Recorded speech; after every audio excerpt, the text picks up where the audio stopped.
Hello everyone, আসসালামু আলাইকুম। শুভ দুপুর সবাইকে। আজকে আপনাদের মাঝে শেয়ার করব ডিম ভুনা। তো ডিমগুলো আমি আগে থেকে সিদ্ধ করে নিয়েছি, তারপরে এভাবে একটু কেচিয়ে নিয়েছি। তারপরে এখানে লবণ হলুদ দিয়ে ডিমগুলোকে মাখিয়ে নেব। তো ভালোভাবে মাখিয়ে নিয়ে তারপর একটা প্যানে তেল গরম করে ডিমগুলোকে আমি ভেজে নেব। ডিমগুলোকে আমি এভাবে হালকা ভেজে নেব। ভেজে নেওয়া হয়ে গেছে, এখন তুলে নেব। তারপর আমি একই প্যানে পরিমাণ মতো পেঁয়াজ কুচি, গরম মশলা, এলাচ, তেজপাতা দিয়ে পেঁয়াজগুলোকে একটু ভেজে নেব। তার মধ্যে দিয়ে দিলাম পেঁয়াজ বাটা, আদা রসুন বাটা দিয়ে এগুলোকে আমি একটু ভালোভাবে ভেজে নেব যাতে কাঁচা গন্ধটা না থাকে। তো তারপর দিয়ে দিব সামান্য পানি। তারপর দিয়ে দিব পরিমাণ মতো লবণ, হলুদ গুঁড়া, মরিচের গুঁড়া, ধনিয়া গুঁড়া, মিষ্টি সসের গুঁড়া, 1 চামচ টমেটো সস, 2 চামচের মতো টক দই, তারপর 1/2 চামচের মতো জিরে বাটা। জিরে বাটাটা আমার মনে ছিল না, তাই এখন দিয়ে নিলাম।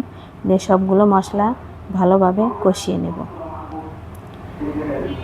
কষিয়ে নেওয়া হয়ে গেছে, তারপর দিয়ে দিব ডিমগুলো। তো ডিমগুলো দিয়ে আমি এভাবে একটু নেড়ে নেব। একটু সময় নিয়ে একটু নেড়ে ডিমগুলোকে কষিয়ে নেব।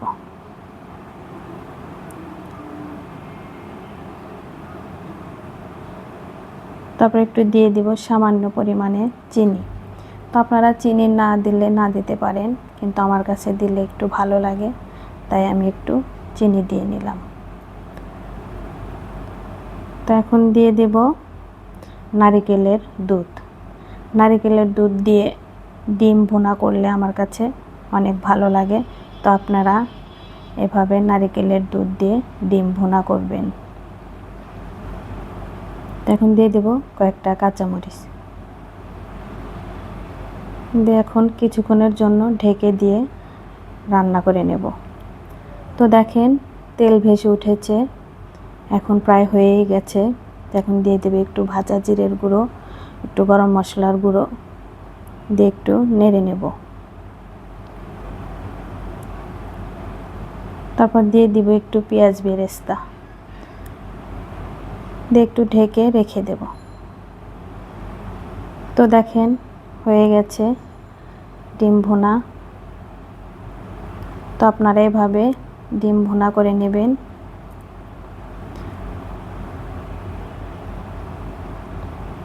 তো আজকে আমার এই রেসিপিটা কেমন লেগেছে সবাই কমেন্টে জানাবেন, আর আমার পেজটিতে লাইক, ফলো, শেয়ার করবেন।